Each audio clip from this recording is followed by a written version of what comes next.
Hello दोस्तों, आप सभी का हार्दिक स्वागत है बुक ट्यूबर पर। टाटा एक ऐसा नाम है जिसे हिंदुस्तान का बच्चा बच्चा जानता है। दोस्तों, आज हम एक ऐसे व्यक्ति की बात करेंगे जिन्होंने टाटा को एक साधारण सी कॉटन कंपनी से इंटरनेशनल ब्रांड बना दिया। ये समरी दी टाटास बुक से ली गई है, जो कि गिरीश कुबेर जी द्वारा लिखी गई है। गिरीश कुबेर जी एक जर्नलिस्ट व राइटर है जिन्होंने कई बड़ी न्यूज़ एजेंसीज में काम किया। दोस्तों, अगर आप भी ये जानना चाहते हैं कि आखिर एक बिजनेसमैन के अंदर वो क्या क्वालिटी होती है जिससे वो अपने बिजनेस को इतना फैला पाता है और स्टेबल कर पाता है, तो वीडियो को एंड तक देखें। जब जमशेदजी टाटा का जन्म हुआ तब उनके पिता की आयु मात्र 17 वर्ष थी। जमशेदजी के पिता नुसरवान जी, जो कि कॉटन के बहुत बड़े व्यापारी थे, ज़्यादा पढ़े लिखे नहीं थे, लेकिन उनका सपना था कि उनका बेटा एक बहुत बड़ा आदमी बने। अपने बेटे को बेस्ट एजुकेशन देने के लिए उनसे जो बन पड़ा उन्होंने किया। कुछ सालों बाद जमशेद जी ने अपने कॉलेज की पढ़ाई पूरी कर ली।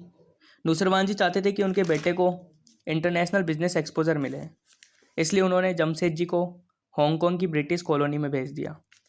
हांगकांग जाकर जमशेद जी ने 3 पार्टनर्स के साथ मिलकर बिजनेस शुरू किया और इस तरह वो ओपियम और कॉटन के डीलर बन गए। उस समय कोई पैसेंजर एयरलाइन नहीं थी, इसलिए इन्हें शिप से ही ट्रैवल करना पड़ता था। उस समय क्रूज शिप भी नहीं चलते थे, इसलिए लोग अपने माल के साथ ही ट्रैवल करते थे। जमशेद जी भी ज़्यादातर अपने माल के साथ शिप में जाया करते थे। उन्होंने सब कुछ बर्दाश्त किया, जानवरों की बदबू, लॉन्ग जर्नीज, सी सिकनेस, लेकिन उनकी नज़र तो अपने गोल पर थी। उनका सपना था लंदन में एक टाटा ऑफिस खोलना। इंग्लैंड जाकर जमशेद जी ने मैन्युफैक्चरिंग के बारे में काफ़ी कुछ सीखा। अब वो कॉटन ट्रेडिंग के साथ साथ मैन्युफैक्चरिंग बिजनेस भी करना चाहते थे। 1873 में जमशेद जी ने अपनी खुद की स्पिनिंग और वीविंग मिल खोली, जिसका नाम उन्होंने एम्प्रिल मिल रखा। उस जमाने में ज़्यादातर बिजनेसमैन बॉम्बे या अहमदाबाद में मिल्स खोलते थे, लेकिन जमशेद जी दूरदर्शी थे, इसलिए उन्होंने नागपुर सिटी चूज़ की, जो कॉटन फार्म्स के नज़दीक थी।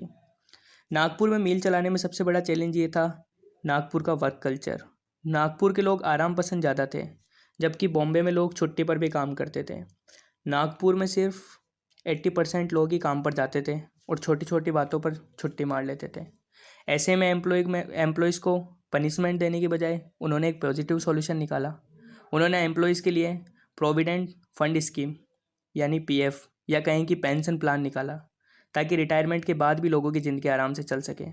जमशेद जी ने एक इंश्योरेंस स्कीम भी शुरू की। अगर कोई एम्प्लॉय काम के दौरान घायल हो जाए या उसकी डेथ हो जाए तो उसे और उसकी फैमिली को मेडिकल एक्सपेंस मिल सके। वो अपने वर्कर्स के लिए स्पेशल इवेंट जैसे स्पोर्ट्स डे और फैमिली डे भी ऑर्गेनाइज कराते थे। जब भी गेम्स के विनर को इनाम के तौर पर कैश, क्लाई घड़ी, गोल्ड चेन मिलती थी।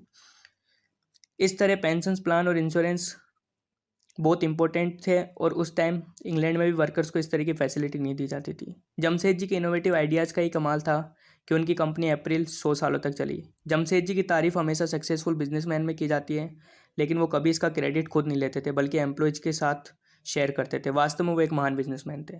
दोस्तों, अगर आपको ऐसी इन्फॉर्मेशन चाहिए तो इस चैनल को सब्सक्राइब करें। और आज अपन 50 लाइक्स का टारगेट करते हैं, तो प्लीज़ उस टारगेट को पूरा कर दीजिए और इसे ज़्यादा से ज़्यादा शेयर कीजिए। Thank you.